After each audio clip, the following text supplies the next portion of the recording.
لاوانی نەورۆز نەیتوانی لە یاریگای خۆی بردنەوە بەدەست بهێنێت. لە چوارچێوەی یاریەکانی هەفتەی 18 خولی لاوانی عێراق، لاوانی نەورۆز لە یاریگای خۆی میوانداری لاوانی هەولێری کرد.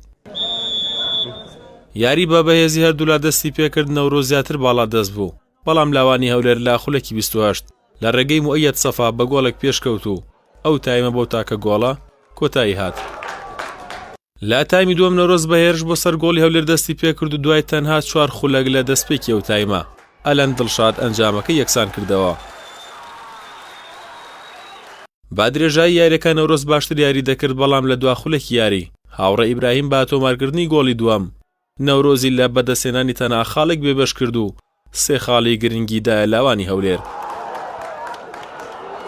ئێمە یەکەم ساڵە بەشداریەم خولاکەین. هەولێر دەمێکە تیپی هەیە، تیپی سابت بووە.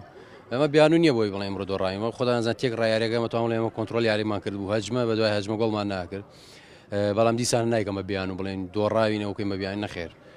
مشکلەمان هەبوو بە تایبەت لە هێڵی بەرگریە کە گۆڵەکان گەر خۆتان سێریتان کرد بێ مخۆ خۆم ئەو عادەتە نییە بخەمە سەر یاریزان بڵم فڵان نا بەس شاشیمان زۆر تیا بووی ئەمڕۆ بە تایبەت هێڵی دیفاع ئەوان توانێت استیغلالی کەن. ئەم یاریە بۆمە یاری کۆتایی بوو بردنەوە دوو هەنگاو نزیککردنەوە لەسەر کەوتن بۆ 4 بۆ 8 تیپەکە. ئەلحەمدولیلا پلانمان هەبوو، من هەر بە یاریزانەکانم ئەوت لە بەرژۆندی ئێمە بێ لەبەرەوەی ئێمە چ کادری تەدریبی و چ یاریزانەکان زۆری خبرەی خولی عراقمان هەبوو، ئەوان باشترین تیپیم خولن، بەڵام خبرەی دەوریان نەبوونیان توانین تەعامل لەگەڵم یاری هەیە بکەن. سوپاس بۆخوا ئینشاءڵڵا نەورۆز یاریەکەی تر سەرکەوتووە بێویش لەگەڵێمە. دوای یاریەکانی هەفتەی 18 لاوانی نەورۆز خاوەنی 26 خاڵە و لاوانی هەولێر با 29 خاڵ توانی نەورۆز تێپەڕێنێت کە لە ڕیزبەندیەکە پێشی گرتبوو. هەستیار حاجی، کەناڵی پەیام، سلێمانی.